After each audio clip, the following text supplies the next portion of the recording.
evening, ladies and gentlemen, and welcome to the Royal Opera House for what we hope will be a fascinating evening. Welcome to those of you here live in the Limerick Studio Theatre. Welcome also to our audience around the world watching us via YouTube. I'm John Fulljames, Associate Director of the Royal Opera and also the Director of our new production of Rise and Fall of the City of Mahagonny. In my production, Mahagonny, as Brecht says in Mahagonny Songspiel, doesn't exist. It's a made-up word. The only place which really exists in a performance of Mahagonny is the Opera House. So here, the Royal Opera House, London, in 2015. The Opera House and opera is one of the sites for discussion for Brecht and Weill. Brecht and Weill mock opera and its audience. And so we've invited the Professor of Contemporary Thought at Brunel University, Will Self, to do just that for us tonight.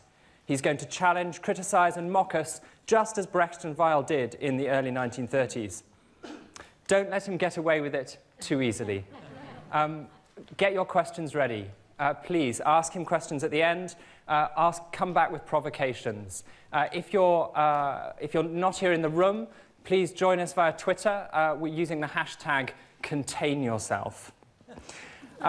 Perhaps after tonight you'll be more intrigued by the show and we'll be able to persuade you to spend some of your hard-earned capitalist cash buying a ticket to see the production, which opens on the 10th of March and plays through until the 4th of April. It's also in cinemas around the world on the 1st of April, and that isn't an April Fool's joke. The evening is framed by a wonderful singer, Angel Blue, who's going to be singing some Kurt Weill songs. She's going to start with the Alabama song from Rise and Fall of Mahagonny and Surabaya Johnny, and at the end of the evening she's going to sing Yukali. Please welcome her and pianist James Ballet.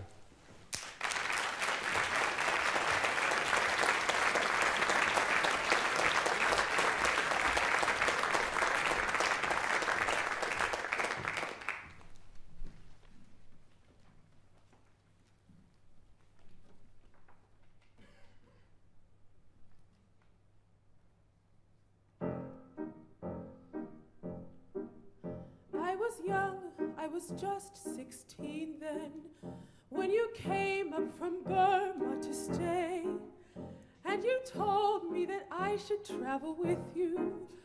I was sure it would be okay. When I asked how you made your living, I can still hear what you said to me.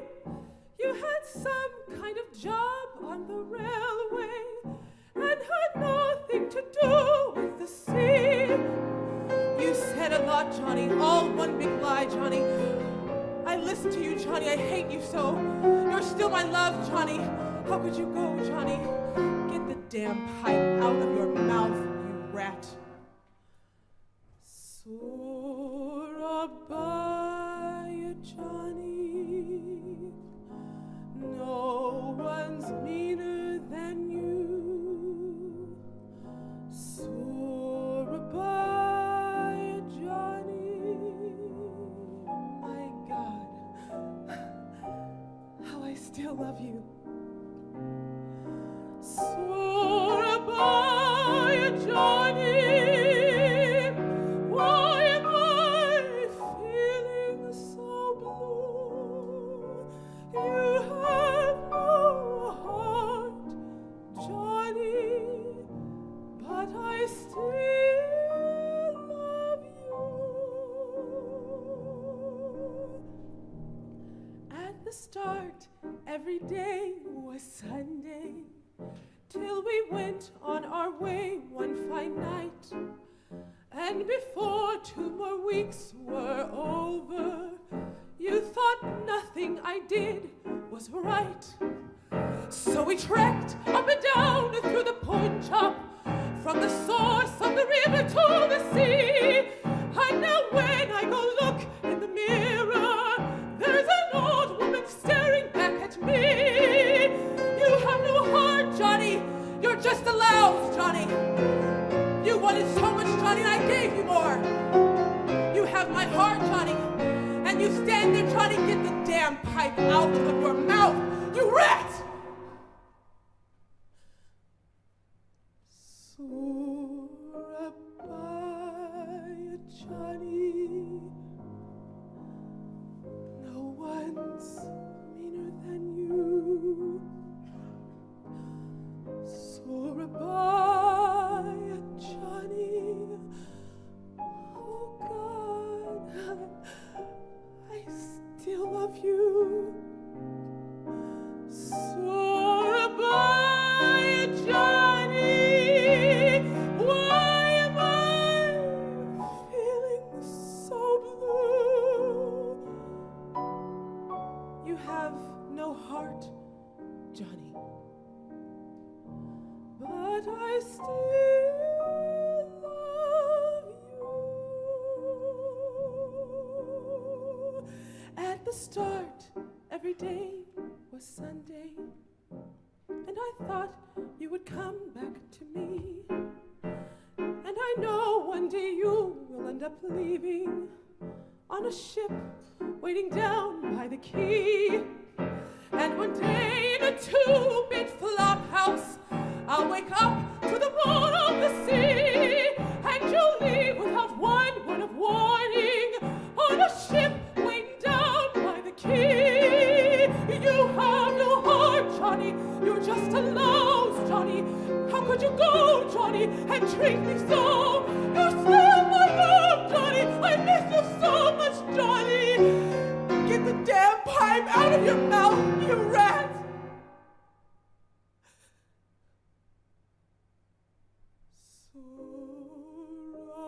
Surabaya, Johnny. No one's meaner than you. Surabaya, Johnny. Oh God, how I still love you. Surabaya, Johnny.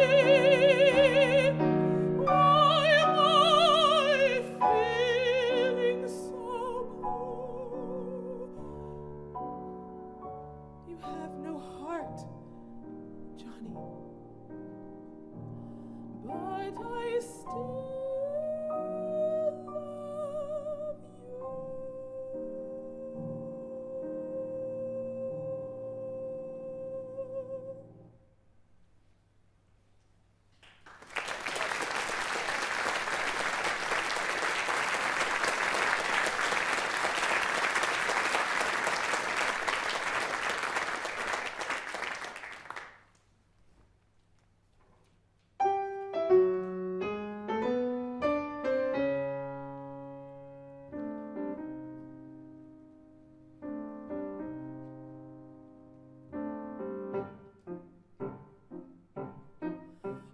Show us the way to the next whiskey bar. Oh, don't ask why. Oh, don't ask why. For we must find the next whiskey bar. For if we don't find the next whiskey bar, I tell you we must die. I tell you we must die. I tell you, I tell you, I tell you we must die. Oh, moon of Alabama, we now must say goodbye. We've lost our good old mama, and must have whiskey, oh, you know why. Oh, moon of Alabama, we now must say goodbye. We've lost our good old mama, and must have whiskey, oh, you know why.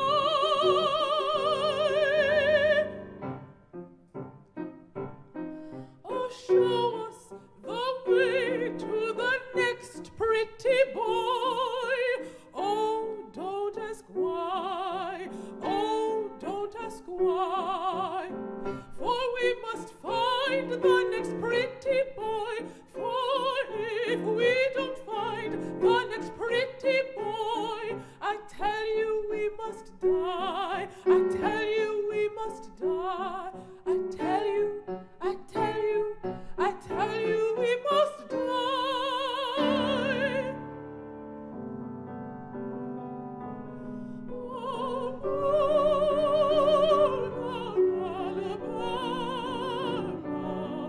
We now must say goodbye. We've lost our good old mama, and must have pretty boys, or you know why.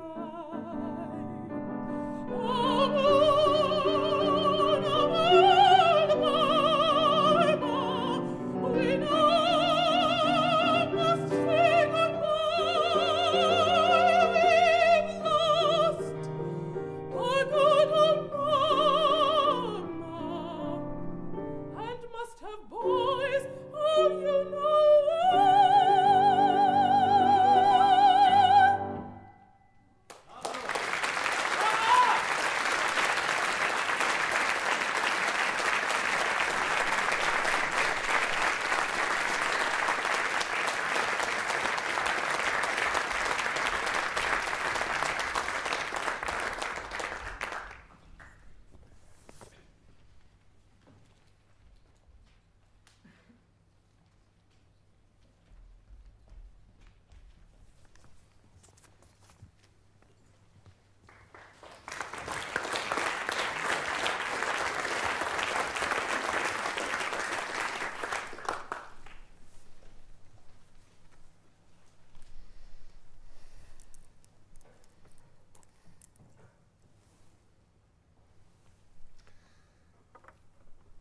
It has pitilessly torn asunder the motley feudal ties that bound man to his natural superiors, and has left remaining no other nexus between man and man than naked self-interest, than callous cash payment.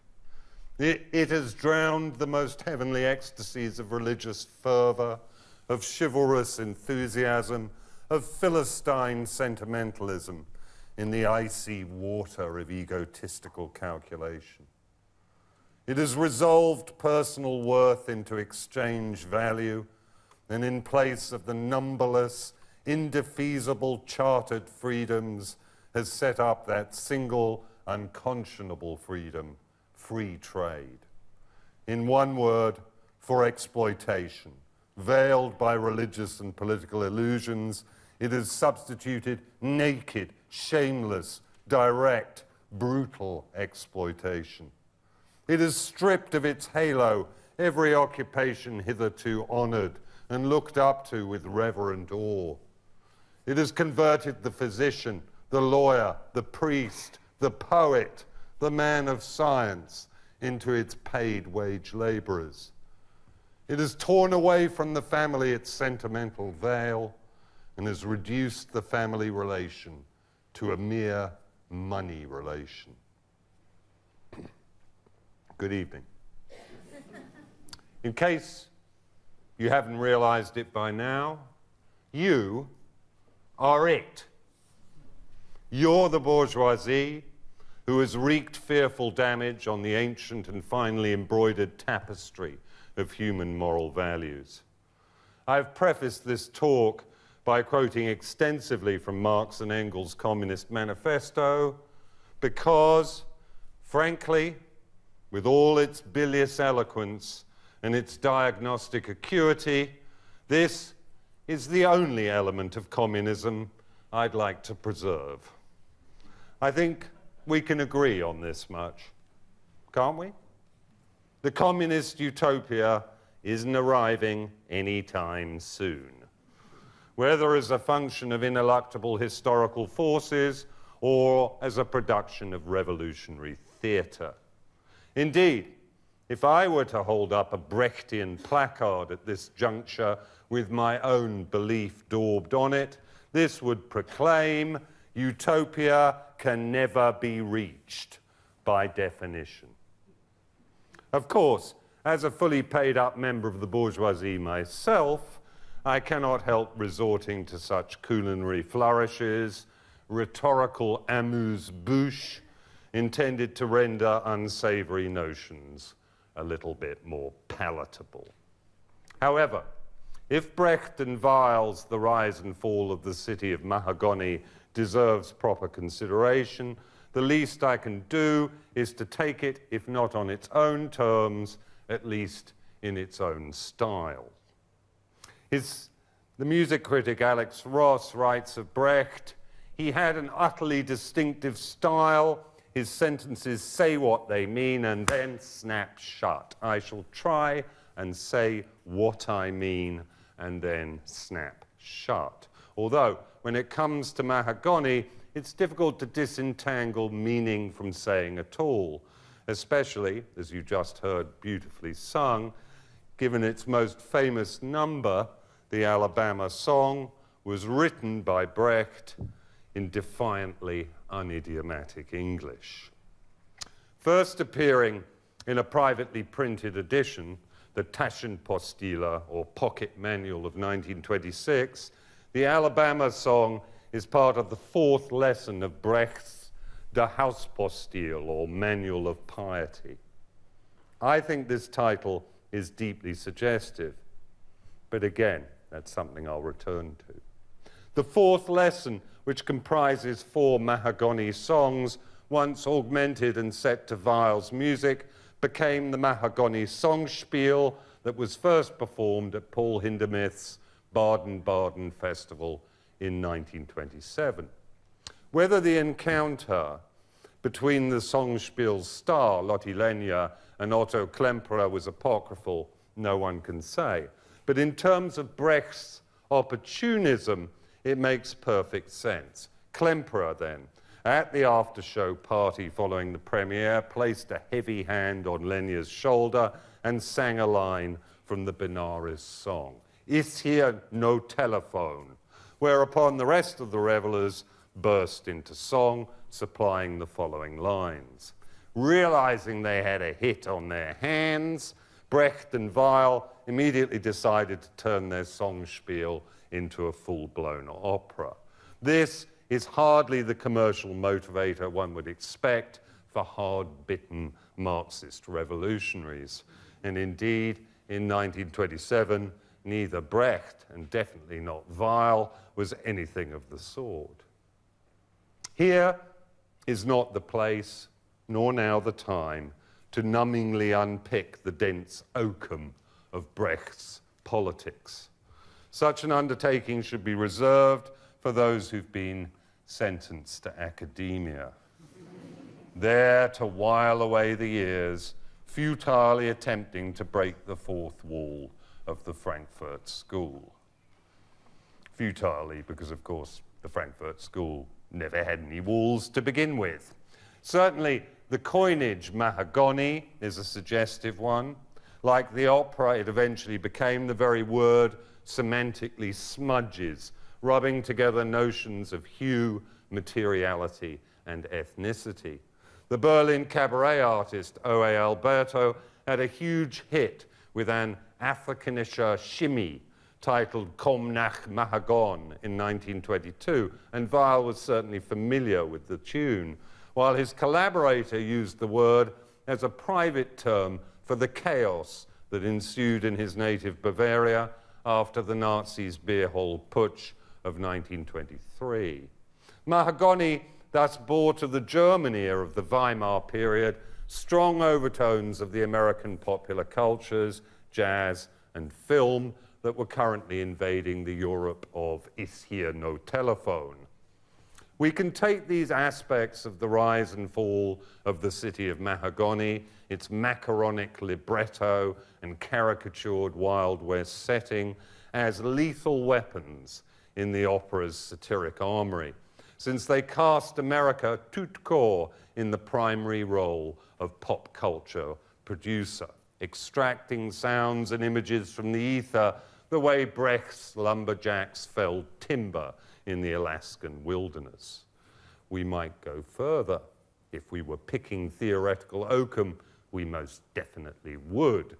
And say that the confusion of styles and the bowdlerization of modes we find in Mahagonny constitutes a radical critique of the very idea of culture itself, which by virtue of its mutability and evanescence is exposed as little other than a shadow play, projected by the harsh cliques of economic processes onto the white backdrop of false consciousness.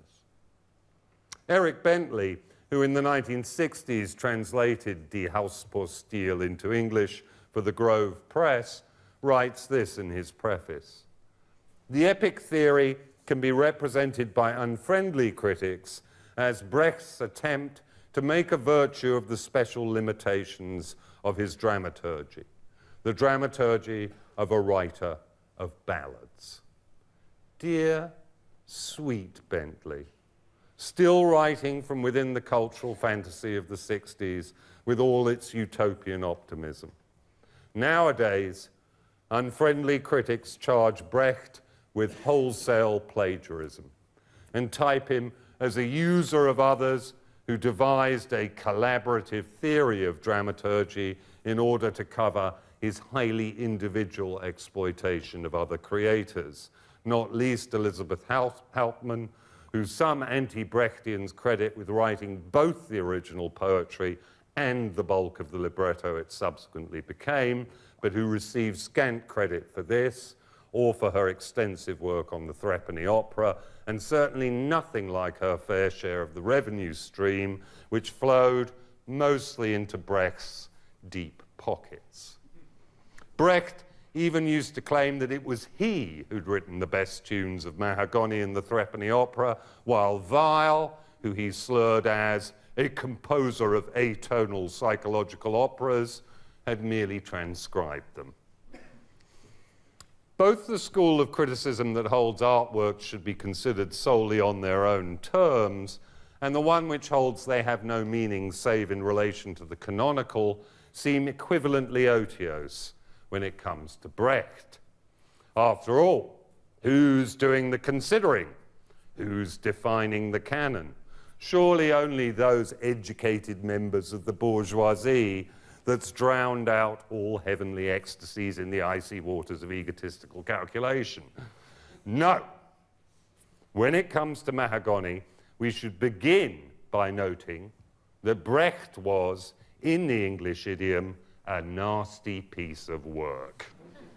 A braggart and a bully, a brawler and a bi-curious seducer whose multiple and concurrent couplings shackled his lovers who were collaborators and his collaborators who were lovers together in a creative chain gang which labored under the lash of his charisma.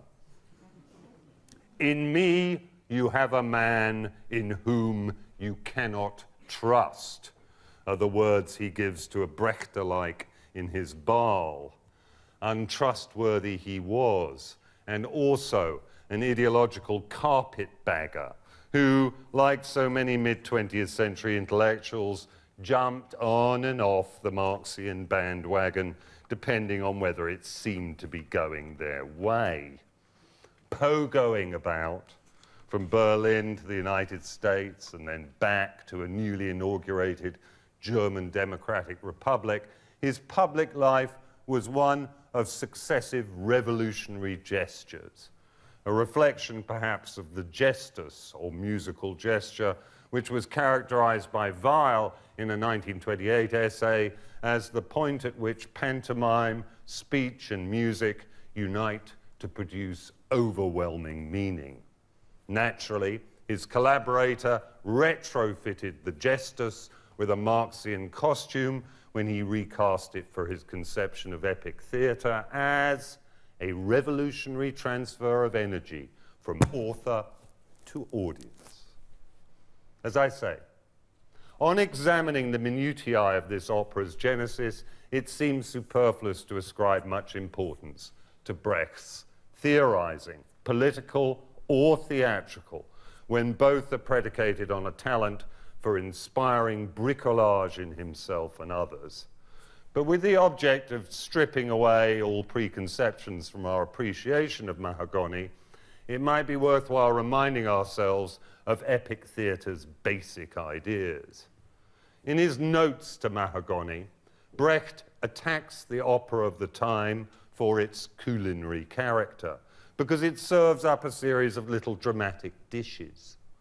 An opera is appreciated by its audience, he writes, precisely because opera is antiquated. Inasmuch as opera producers attempt to democratize the medium and encourage an influx of new social strata with new appetites, they do so in a manner which would delight the politicians of our era, with their empty rhetoric about choice and fairness. There is, according to Brecht, a will to democratize, without, of course, changing the character of democracy, which consists in giving the people new rights, but no opportunities to avail themselves of them. This sounds familiar. After all, our own era excels in holding the umbrella labelled human rights over the huddled masses, neglecting the fact that the chill reign of tyranny is carried by crosswinds. But it should be stressed here that insofar as Brecht's critique has a primary focus, it isn't aimed at the audience for opera. It, aka the bourgeoisie, aka you, but at the writers, composers, singers, critics, and other allied trades who constitutes what he terms the apparatus. The defining character of the apparatus is that it's a means of production which is turned into a means directed against the producers. The consequence of this is that opera and all other artworks and art forms generated by the various media apparatuses is a commodity and becomes subject to the same laws governing any other commodity, namely, in Brecht's view, the phenomena Marx and Engels grouped under the heading commodity fetishism. Brecht writes of the critic, who is me in this instance, they are taking on the character of raw materials. The finished product is fashioned by the apparatus.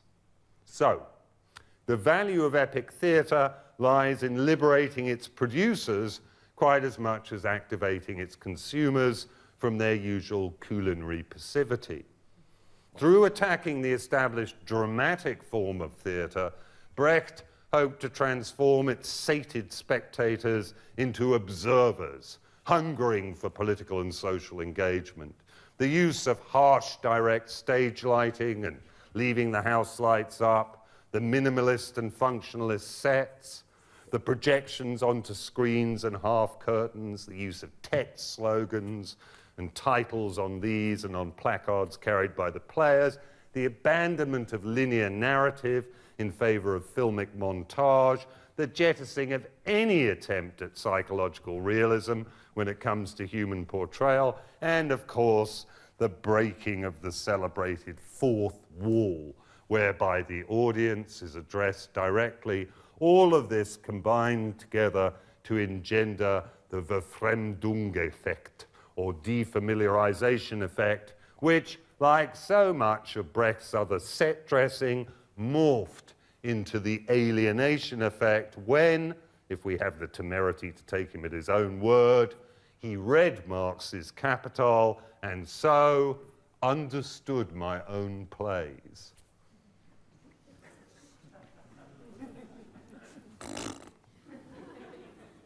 According to Brecht, opera's invasion by the methods of epic theatre leads primarily to a radical separation of elements.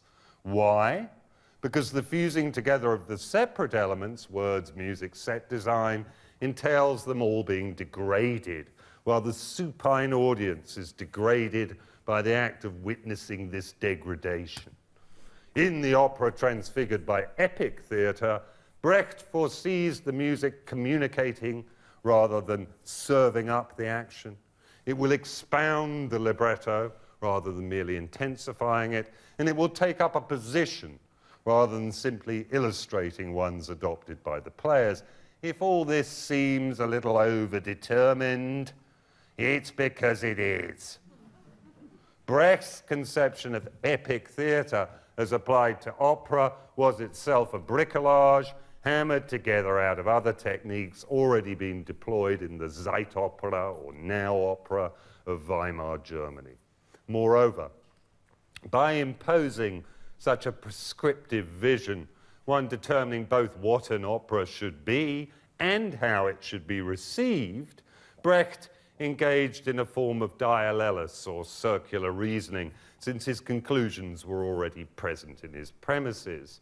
Thus, the audience for this production of The Rise and Fall of the City of Mahagonny has already been told what it should think and feel and how it should react, even before the curtain rises. Contemptuous of his own potential audiences, Brecht wrote, "Rushing out of the underground station, eager to become like putty in the hands of the magicians, grown men who have proved themselves ruthless in the struggle for existence, hurry to the theatre box offices." I can identify with this. I too have been ruthless in the struggle for existence. I too rush from the tube station to the box office, and I too wish my operas to be culinary treats, which are palatable in direct proportion to how antiquated they appear. Moreover, it's precisely because of opera's incredible form that I can relax into its irrealism, whereas other dramatic modes trouble me with their malformed naturalism. Brecht seemed at least to understand this when he wrote, "A dying man is real, but if he sings at the same time, the sphere of irrationality is attained."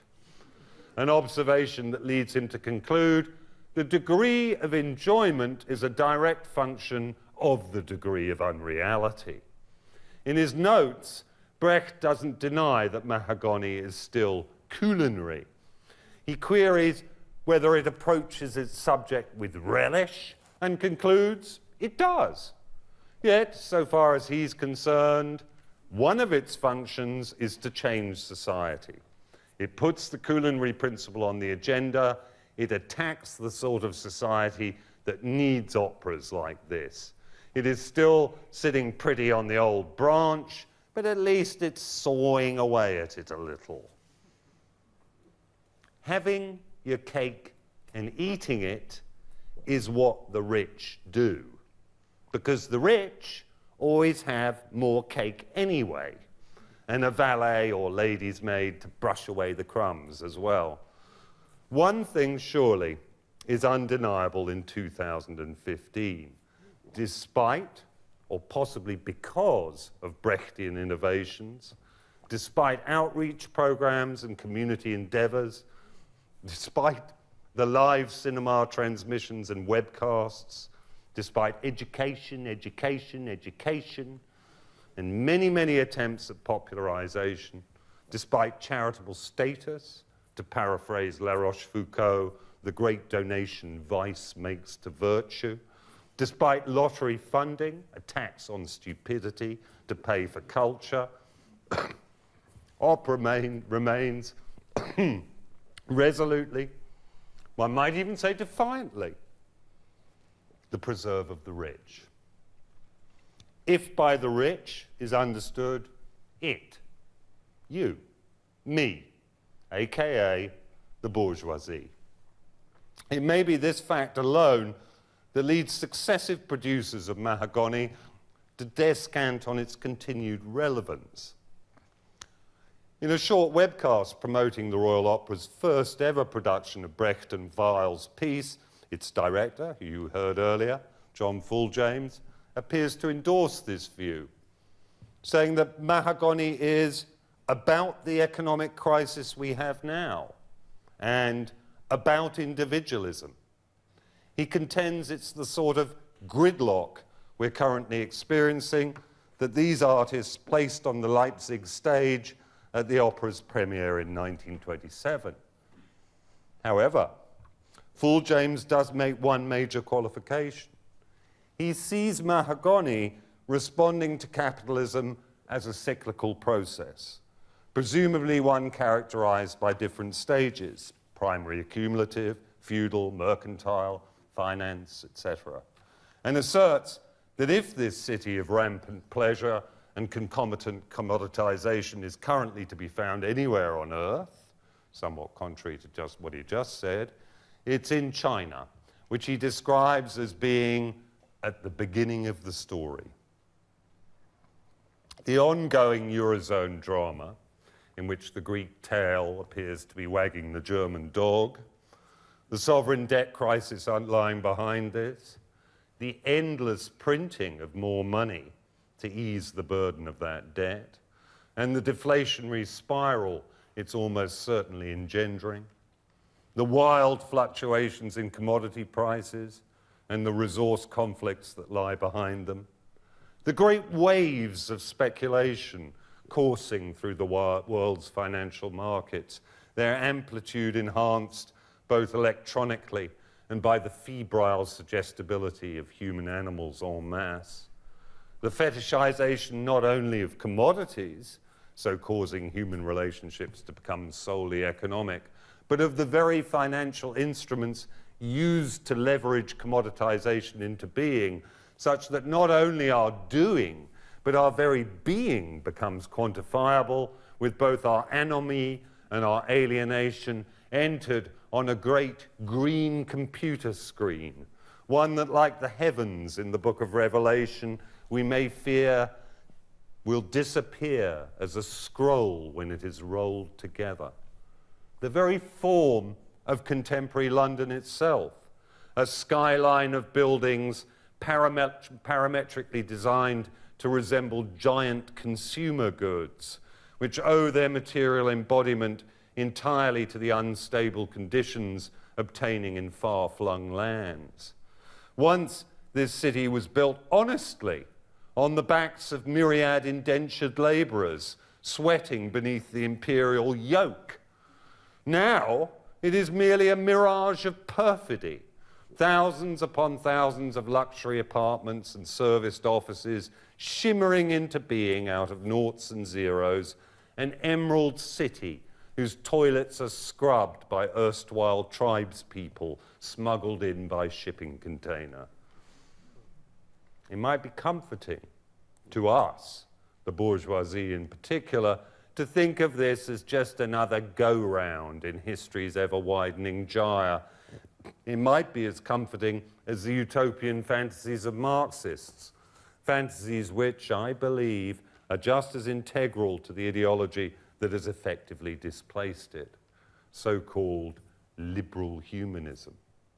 However, to relocate the new epicenter of the ineluctable commoditizing cycle in China is still to impose a narrative arc on human history, one of the sort only religion can ever satisfactorily supply, since it views all us fretting and strutting players not from the royal circle, but sub specie eternitatis.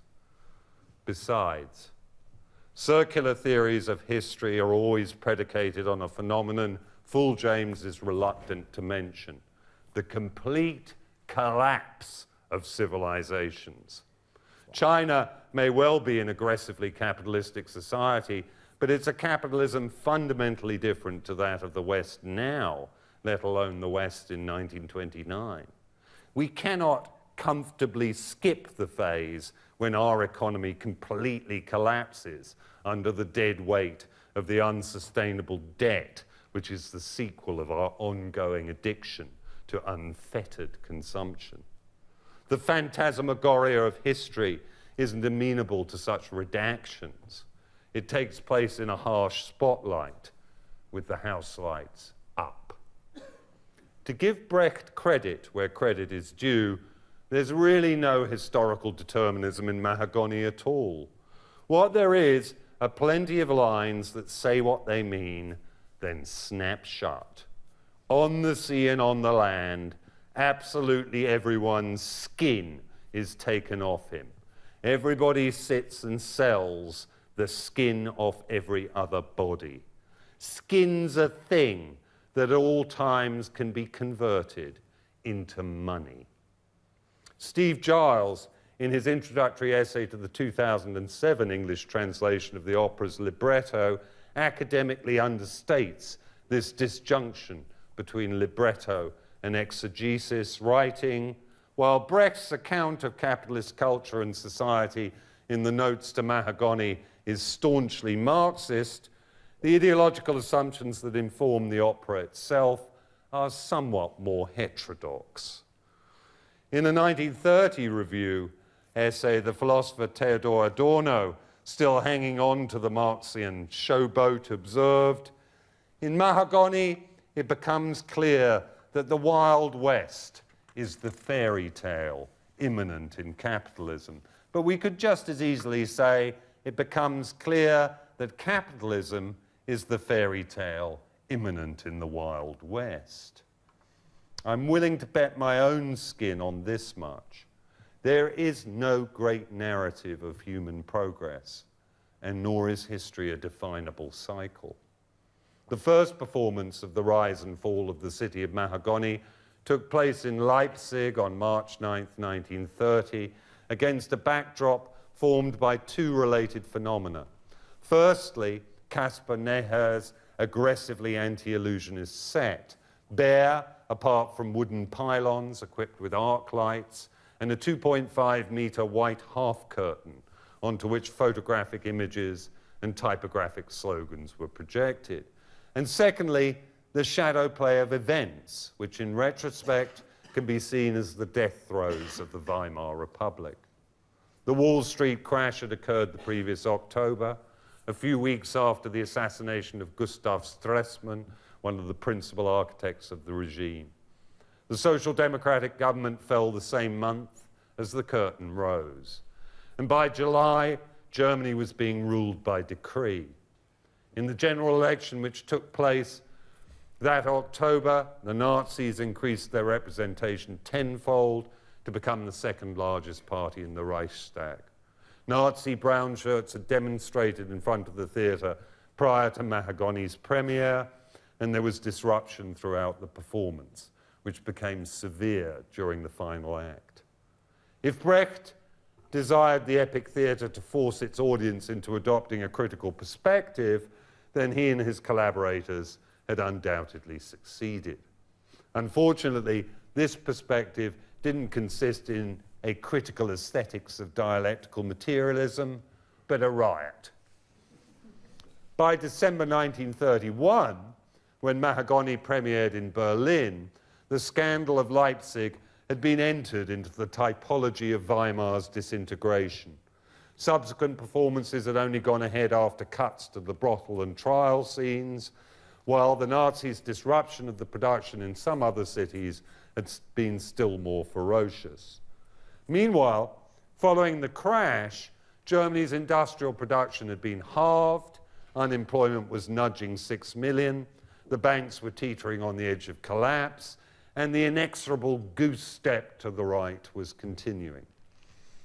Britain may well be in the throes of a long-running economic crisis, but as yet, it's one that spreads stealthily through the body politic.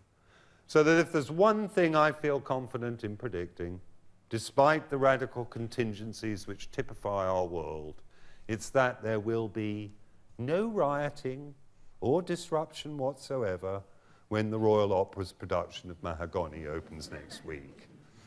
After all, the opera was received with thunderous applause at the Berlin premiere and under far less auspicious circumstances. I've had numerous conversations with British opera producers about contemporary political relevance over the past few years. There's always a note of desperation in their voices when they speak of relevance and engagement. Because unlike Brecht and his collaborators, they haven't got dialectical materialism to put well-upholstered bums on their seats, only direct marketing. The epic theatre of harsh lighting, text placards, and expository music has been reconfigured into a private viewing booth for the son et lumière of the World Wide Web. In our society, anyone at all can make and listen to what the Nazis might have condemned as degenerate music. Our problem is not that our artists cannot express themselves as they might wish, it's that when they do so, hardly anybody bothers to listen. Since, in line with the rest of our consumption-driven economy, our cultural shelves are overstocked with artistic products, many of which sit there until they're past their sell-by dates, whereupon they're unceremoniously dumped in the historical dustbin. A few years ago, when the English National Opera mounted a production of John Adams' The Death of Klinghoffer, there was an anticipatory frisson, not unmixed with pleasure. Surely, this politically relevant piece, playing as it did on the most inflamed sensibilities of intractably opposed Jews and Muslims, would stimulate the most impassioned engagement. Eno's production, directed by Tom Morris, featured many Brechtian tropes. Plenty of text, plenty of bright lights, plenty of defamiliarizing techniques.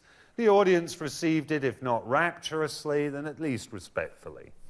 During the interval, I went outside and had a smoke with the sole protester, a Jewish cab driver from Clapton, who, while he supported a two-state solution for Israel-Palestine himself, nonetheless thought the opera was, and these were his exact words, a bit inflammatory. A bit inflammatory. In our febrile contemporary milieu, scandals and riots cannot be pathway planned. The inherent suggestibility of the human herd is massively scaled up by the electronic blizzard howling through the internet, and there's no knowing which location it will batter against next. Moreover, with the decline of organized labor in this country, the Germany of 1930 had 3 times as many trade unionists as there are in contemporary Britain, there's no context, either political, social, or cultural, within which the epic theatre could possibly gain traction. In that case, why bother to serve Mahagonny up? This woeful tale of a consumption-led cocaine, which degenerates into anarchic tyranny, cannot possibly have any real impact to it on us. We're too sophisticated a bunch of Epicureans not to receive every opera, no matter how stark and uncompromising, as a culinary treat. For Marx's sake, we're the kind of bourgeoisie who think it's socially progressive to eat at a gourmet restaurant in a prison, waited upon by the inmates. We're the kind of bourgeoisie who believes sending a hortatory text to a political campaign constitutes a critical engagement. We're the sort of bourgeoisie who grew up among the detritus of the epic theatre, nth-rate agitprop productions staged in run-down community halls by casts of bleeding-heart liberals masquerading as Marxists until the time came for them to creep up the bourgeoisie's well-upholstered backside. Our ability to suspend disbelief in theatre may have been debauched by the aggressive naturalism of film, television, and the web, but there's still a long-running production we find utterly credible, and that's the one featuring ourselves in all the starring roles as an enlightened, discerning, progressive bourgeoisie. This museum piece, a sort of diorama of failed utopianism, has nothing to teach us. We can enjoy the lushness of Weill's through composed score, we can thrill to the unvarnished portrayal of human cupidity, we can admire the repurposing of epic theatre as entertainment, but to expect us to be moved to a critical engagement with the fundamental terms of our social being would be, frankly and idiomatically, a bit much. Or it would be, so long as we take Brecht at his own estimation and view Mahagonny within his banjaxed Marxist problematic. But I say no. This is too comfortable a position to adopt, even in the comfiest of seats. Rather, let us clear away all the paratextual detritus cluttering up the wings and look clear-sightedly at what takes place on stage. The action of Mahagonny unfolds against a backdrop formed not by the alienated labour that Marx defined as the basis of late capitalism, but such activities as lumberjacking, prospecting, and prostitution, all of which, in Marxist terms, constitute forms of primary accumulation. Furthermore, while Mahagonny is conceived of by its founders as a city defined by the pursuit of pleasure and the absence of work, it is still a cash economy. Indeed, the martyrdom of Paul, if that's what it is, proceeds inexorably from his inability to pay his bar bill or compensate Beg for the damage to her property. So, whatever else the city of Mahagonny may be, it's a society conforming neither to the ideal or the real. Ever since Willie, Trinity Moses, and Beg first trundled onto the Leipzig stage in their clapped-out van, critics have attempted the Procrustean task of stretching what, even by the standards of opera, is a pretty thin scenario until it can cover this or that theoretical structure. Why bother when the characters condemn themselves out of their own mouths? We've lost our good old mama and must have whiskey. Oh, you know why. And we do know why. They must have whiskey, and pretty boys and pretty girls, and they must gorge themselves until they die, because although God is indeed dead, already his revenant still torments them with disordered dreams of paradise. Later, and more perceptive critics of Brecht, who've been able to consult the multiple drafts of the piece as it evolved from a group of 4 poems into the full-blown opera, have observed that its presiding intellectual deities are not Marx and Engels, but Freud and Nietzsche. It was Freud, in Civilization and Its Discontents, his late, defiantly pessimistic analysis of political man, who coined the expression narcissism of small differences, to express the curious societal fact that it's often those groups who have most in common who seem to most violently disagree. Brecht quotes from Civilization and Its Discontents in his notes on Mahagonny. The vicarious gratifications offered by art are illusions when compared to reality, but no less effective psychologically because of that, thanks to the role imagination has developed in our mental life. Substitute ideology for art and fantasy for imagination, and we have an accurate diagnosis of the mass political hysteria that transfigured the 20th century, and which I believe continues to shape our own. Brecht, in all his unloveliness, understood full well what it was like to be driven by your passions. It can only be the narcissism of small differences that impels more and more interpretation of an opera, which, so far as I can see, is crystal clear about the nature of the oppression under which we all, bourgeoisie and proletariat alike, continue to groan.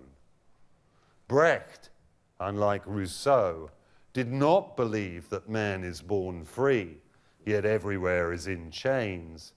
Rather, like Freud, he grasped that everywhere man is enchained by his lust for life and his infatuation with violence and death. While in common with Nietzsche, Brecht understood that at the very crux of being itself is a wellspring of unquenchable desire. It's this vitalism which animates Mahagonny, even as it animates the bourgeoisie in the stalls. Sit with them imaginatively for a while. Feel the oppression of that desire. Ooh, What a lot they want. They want status and money and power and sex. They want comfort and food and unlimited leisure. Yet, like the inhabitants of Mahagonny, when they actually experience these things, they feel nothing but boredom, and so begin to tear their playhouse down. It doesn't matter then when, where, or under what circumstances Mahagonny is staged, while the production can be as culinary as its directors can make it.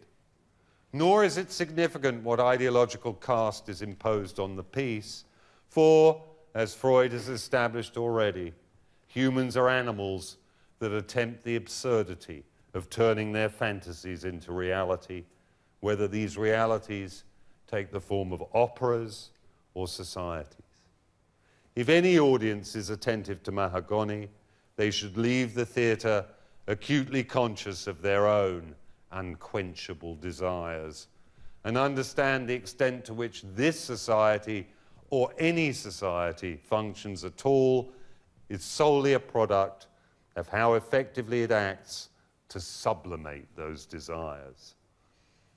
Unfortunately, looking around us at a culture typified by extreme greed and the violent exercise of libidinal imagination, it would seem that our own society really isn't that effective after all. Watch this space. I'm off to get paid.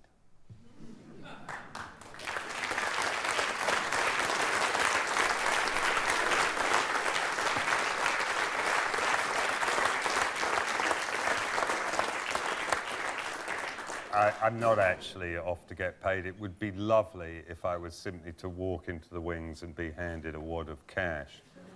Because that's, you know, I'm part of the apparatus. But instead, I'd like to invite anybody here in the theatre or anybody who's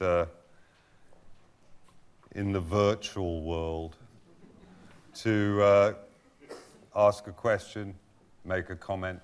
Very, very happy to receive whatever brickbats are going. This gentleman there. Not a question, I'm just going to say I thought you were magnificent. Oh, I love you too.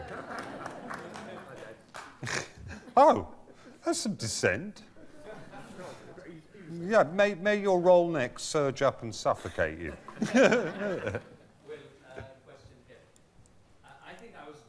Mahagonny, actually, and I wanted to know if you were given editing rights and you had the power of Deus ex machina, what would you bring onto this play to cause a good, healthy riot at the Royal Opera House? Well, I mean, it's interesting because, of course, sorry, catastrophes. Can you repeat the question? Oh, the gentleman said, first of all, that he was born in Mahagonny, which is a teasing Elysian between fantasy and reality. To begin with, where were you born, sir? In Beirut. Well, fair enough. And then he said, what would one do with a production in the hope of, I suppose, producing the kind of critical engagement that Brecht pretended he was seeking with his opera? Well, it's a good question. And I think I tried to establish in the lecture that the conception of epic theatre as powering a certain kind of, you know, political debate and political engagement, since it was bogus for Brecht anyway, I would argue, could only be doubly bogus for us. I mean, of course, the trouble is we really are very jaded. We live in a culture now where everybody, probably in this theatre, has a little portal in their pocket in which they can view the most degenerate images even while I'm talking. We have, I'm absolutely serious about this. We have become an incredibly jaded culture, and we haven't even noticed it. So I worry about that. I really do. I mean, you could make up all sorts of ideas. You could say, oh, well, if we make Mahagonny very clearly contemporary London and kind of jig it round that way, maybe it'll offend and upset people. I don't think so. As I say, I think our problem as a culture is we can say what we want and nobody hears. Do you therefore think that it's not worth doing? Well, I shall wait and see the production. That's a cop-out. No, it isn't. You think said that's a that- cop-out, madam? Why? Why do you think it's a cop-out? I think you didn't answer the last question when you were asked to give a definitive scenario. Yes. Well, I think you copped out, so you copped out on the first question. I think you copped out on mine. I'm just a big cop-out. I can only speak, I mean, I've been a writer of fiction for 25 years, and I started out as a satirist, and I believed in the capacity of satire to morally reform society, and I don't anymore. So I can only speak as an artist myself. I don't write satirical works really anymore, and I don't think our society is a society that is amenable to having its moral failings called to its attention, because it has lost its moral compass altogether. So what is the purpose of putting on this production? Well, I should imagine to Is entertain. it just pure enjoyment and I nothing don't, else? you'd have to ask John James. He's here. I'm asking you. I'm not mounting the production, madam. I may be a part of the apparatus, but I'm only a very minor cog. So you don't have an opinion, or you're not prepared to share? I reserve my opinion, and I stick to my guns until I've seen the production. It would be grossly unfair to everybody involved to prejudge it.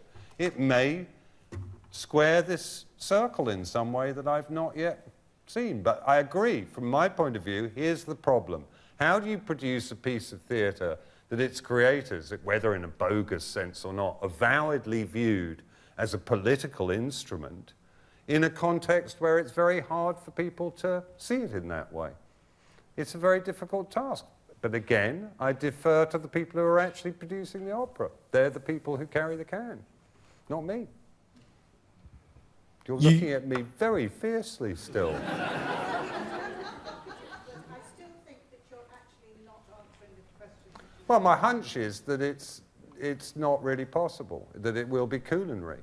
But I would argue that there's nothing wrong with that. That's the best you can hope for. I mean, where is the context for the kind of critical engagement with opera that Brecht and Weill were calling for? You know, God bless Nigel Farage's little white cotton socks, but I don't imagine that UKIP are going to be in the stalls to kind of disrupt the first night of Mahagonny.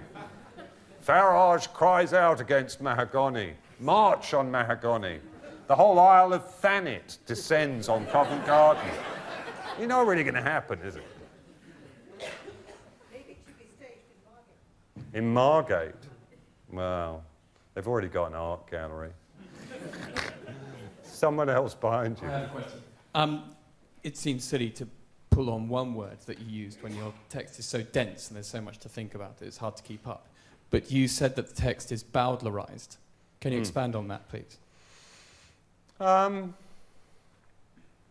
Well, it has a quality of being Bowdlerized in and of itself, partly because of the use in some places of idiomatic English, partly because the entire scenario is Bowdlerized in that way. It's you know, put together out of different sort of scraps and intimations about America drawn solely from popular culture.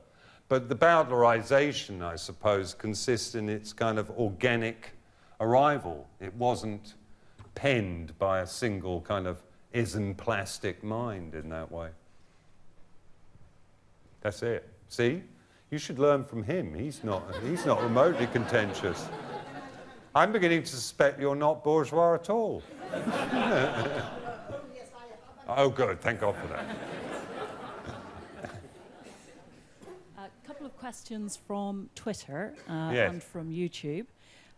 Comments rather than questions, really. Margaret Brown says, don't mistake people wearing their good clothes for rich people. Don't mistake people wearing... wearing their good clothes for rich people. I can only wear my hoodie so often. I can only wear my... Hoodie so often. Okay, right. Okay. And Dr. Cara says, come on, Will Self, do some homework on UK companies. how funding is spent and opera-going demographic has changed. I couldn't really hear that, I'm sorry. Oh, sorry. Is the microphone on?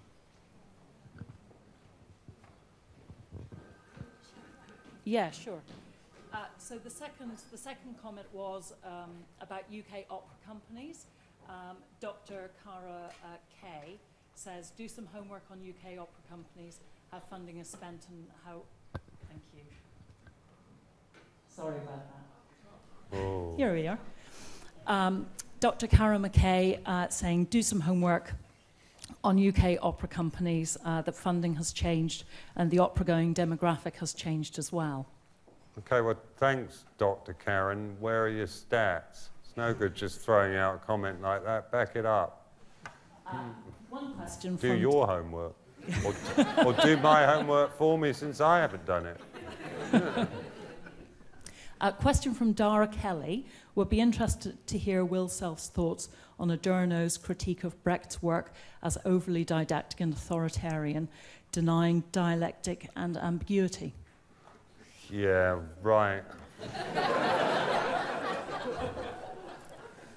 Adorno wrote a book with the teasingly exciting Come Hither title of The Jargon of Authenticity. You know, and I don't know who here has read Adorno much on music, but I needed pills. I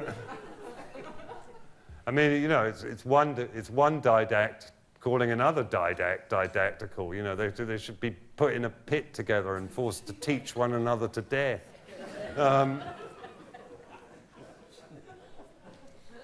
The didact calling the other didact or something like that. I don't know.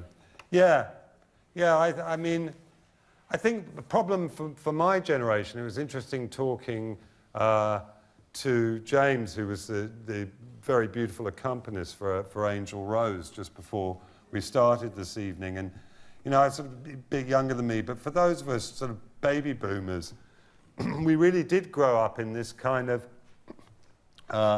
you know, Brecht was one of the shibboleths of the left in the 1960s and 70s. If you didn't dig Brecht, who were you? You just had no kind of...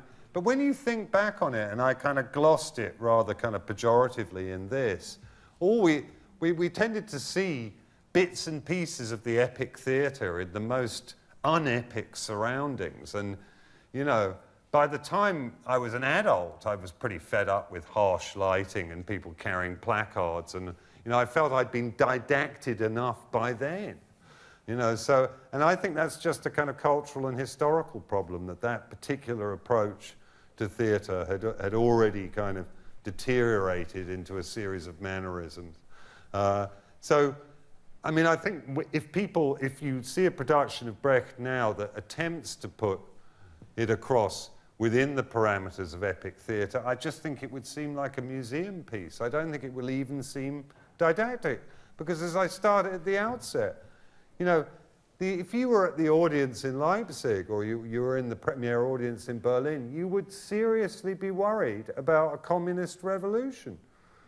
That's what you would have been sitting in the... That's why the Nazis came to power, because the German people really, really feared the left.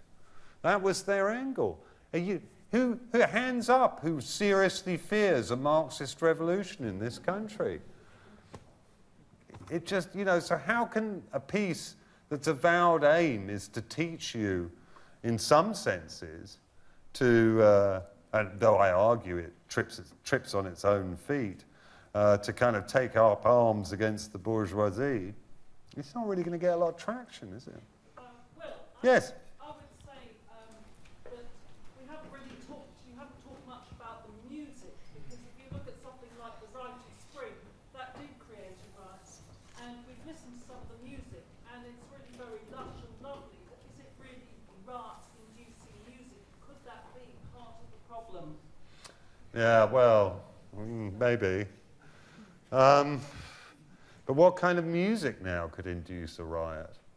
Really? Well, if you look at The Rite of Spring, it's very springy, it's very tricky music. It really shook up the bourgeoisie, whereas this music seems to reflect the bourgeoisie. It's the ideas and the libretto which are more pithy, but the music itself is rather louche, isn't it?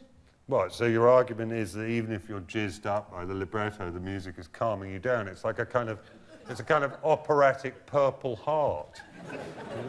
Tranquilizer and amphetamine at the same time. Well, it's a kind of, as you were talking about culinary ideas, that it feels very luscious and delicious, but I mean, the Rite of Spring is never luscious and delicious. It's stark and mean and cruel. Yeah, but it's not going to cause a riot, Well, is it it? did cause a riot. Yeah, but it's not going to cause a riot now.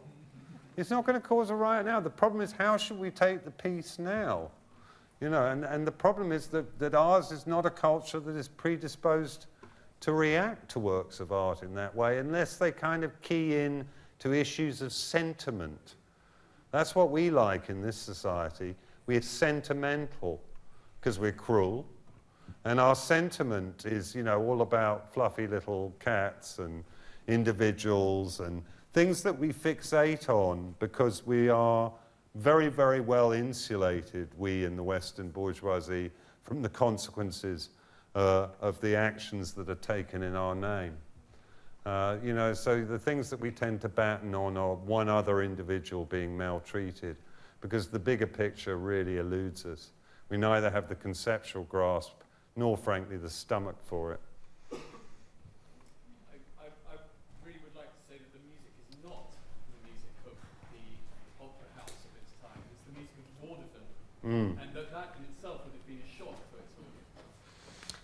Yeah, but I mean, you're already talking in historical terms. I think this lady who is still sitting there, and I'm glad to see, is still looking pretty angry. In fact, I'm pinning my rioting hopes on her. I hope she's already got her ticket. I think she has given the accent for the whole discussion, which is, that's all well and good, but that was then, and this is now. And what's the point now? That's what we have to... There's no good saying the Rite of Spring caused a riot almost 100 years ago. We can't live off the riots of yesteryear. We need some riots of our own. But don't we have riots of our own if works of art, say, offend identity politics? Yeah, identity politics, that's right. I'm going to make a political cause out of the accident of my birth. That's why I've started the middle-class men over 6'3" party. That's absolutely right, identity politics. Identity politics is what we're left with when we no longer have a personality, just an identity. I think people are making signs like this. I don't really know what they mean, but they're making me quite unhappy.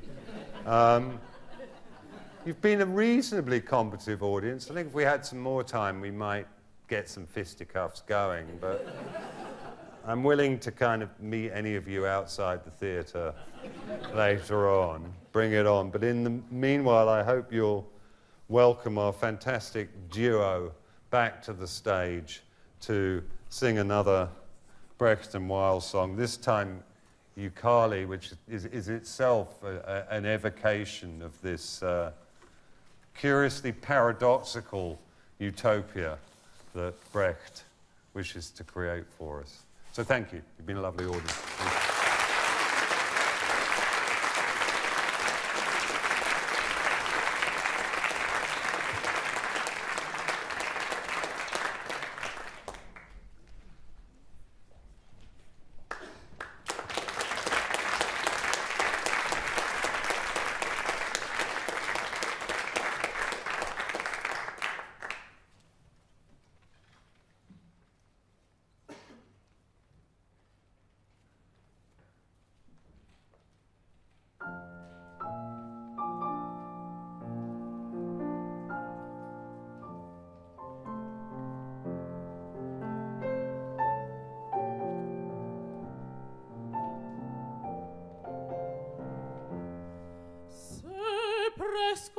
Di mode, ma barque vagabonde, errante au gré du Lande,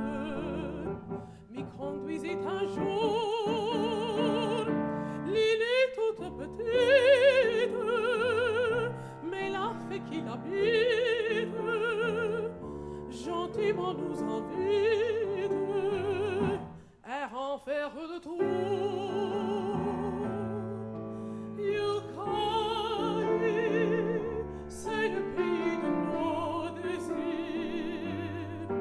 Yucali, c'est le bonheur, c'est le plaisir. Yucali, c'est la paix dans la vie de tous les soucis. C'est dans notre nuit comme une éclaircie de toi de construire.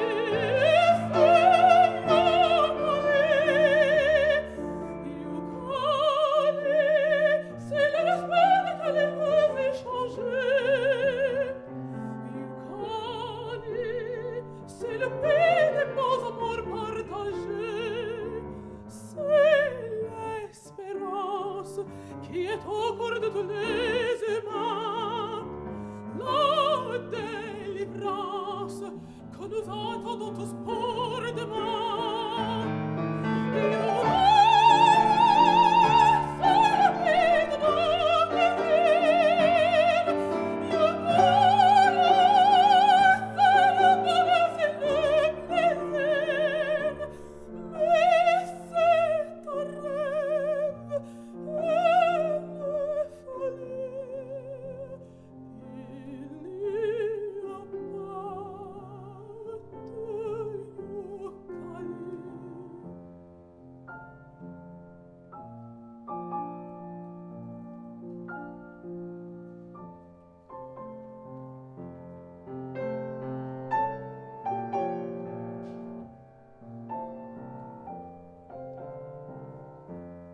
Et la vie nous entraîne, la santé quotidienne, mais la pauvre âme humaine, cherchant partout l'oubli,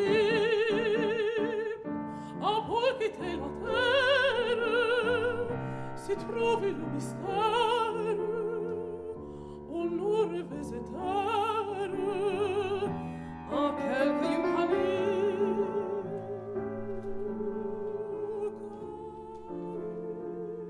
C'est le pays de nos désirs. Yucali, c'est le bonheur, c'est le plaisir.